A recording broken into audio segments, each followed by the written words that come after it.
y'all, it's Shannon from Shanta's Workshop, and today I wanted to make a quick video on how to sublimate on your vinyl. The main reason I'm doing this is because I have a sublimation printer and I have an inkjet printer. I got tired of replacing my ink and my inkjet every week and a half or so due to the high quality images. It just eats up all the ink. And I don't want to buy a third printer. I don't want a laser printer because I already have 2 printers. So anyway, now I'm sublimating onto vinyl. And the vinyl is a lot more sturdy than Waterslide paper. So here we go.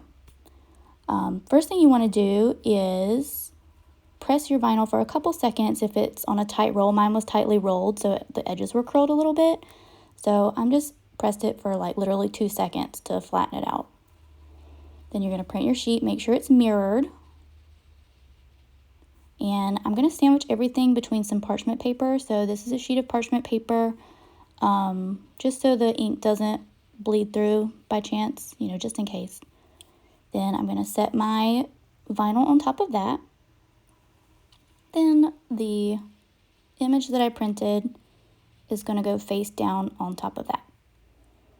And it is very important to tape this down. So you're going to use your heat tape. You don't want to have your image shift at all when you open up your heat press. So I'm just going to tape that down really well, and you probably shouldn't tape it down while it's on the 315 degree heat press, but I guess I like to live dangerously, so here we are. So yeah, make sure you tape that down really well. You could tape it at your table and then bring it to the heat press is probably the smarter thing to do. And I do recommend a tape dispenser because it just makes it easier than having to hold on to the roll and pull it off and cut it and tape your sheet down and all that jazz. So then I'm sandwiching another piece of parchment paper on top. Then the Teflon sheet goes over that, and maybe one day I will remember to connect that to the top of my heat press when it's not actually hot. So you're going to press at 315 degrees for 30 seconds. Then I like to pull it up at this point and I'm going to peel up a corner just to check and see if I like the way it transferred, and it looks like it needs a little more time. So I'm putting my little sandwich pieces back on and going to press for 30 more seconds. You could go ahead and press for the full minute, which I do sometimes. But I feel like my heat press, sometimes it runs a little hotter, sometimes it runs a little cooler. So for mine in particular, I like to stop in the middle and just check it to make sure nothing's melting. And if it transferred, I can just go ahead and use it. All right, so after the second 30 seconds is up, I'm pulling everything off, and it is very hot. So be careful at this point. Again, I like to live dangerously, so I'm just raw dogging it, no gloves. Here we go.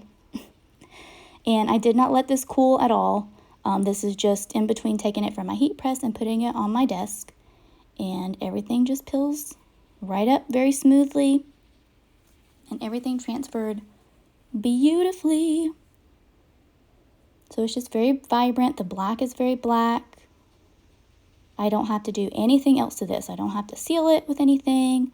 I can just go ahead and start cutting stuff out, which is the beauty of sublimating onto your vinyl and not using Waterslide. And I feel like the colors are more rich than just printable vinyl. And also I've seen like the clear printable vinyl isn't as clear as this Oracle 651 vinyl. It still has a little bit of like a haze to it maybe. I mean, it's still clear, but not as clear as this stuff. So then, like I said, you don't have to seal it. I'm cutting it out and it's going right on my tumbler. One very important thing is you don't want to sand your tumbler before putting down your clear decals. Just like Waterslide, if you put it down right after you've sanded and there's no coat of epoxy in between, you're still going to see those sand marks in between your image and your cup, which is not cute. And since this is a little larger of a decal, I am going about it a little more methodically than just slapping it on there. I put down one little corner and I'm just going to smooth it out very slowly, pulling the backing off just so it stays straight. but it's just going on so nicely. And I don't have to worry about with Waterslide how you have to sit it in the water for a certain amount of time, and then you have to slide it around on your tumbler, and then you have to wait for that to dry. This just goes right on, and then it's done. And it's super vibrant, super clear. You can't even see the edges. And then once the epoxy is on there, the edges 100% disappear. So then I'm got everything on there. This is my last one. I just want to show you guys, if you don't like where you're placing your sticker, like, you can just peel it right back off. It's super durable. And then that's it. That is sublimation on vinyl. And it's all done. Everything is done. As always, thank you guys for watching. I hope you found this video helpful. If you did, please like the video and subscribe to my channel if you haven't already.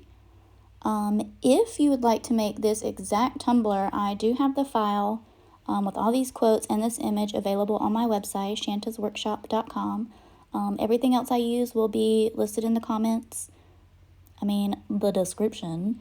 If you have any questions, please leave those in the comments and I will be happy to answer them for you. Thank you guys for watching. Bye!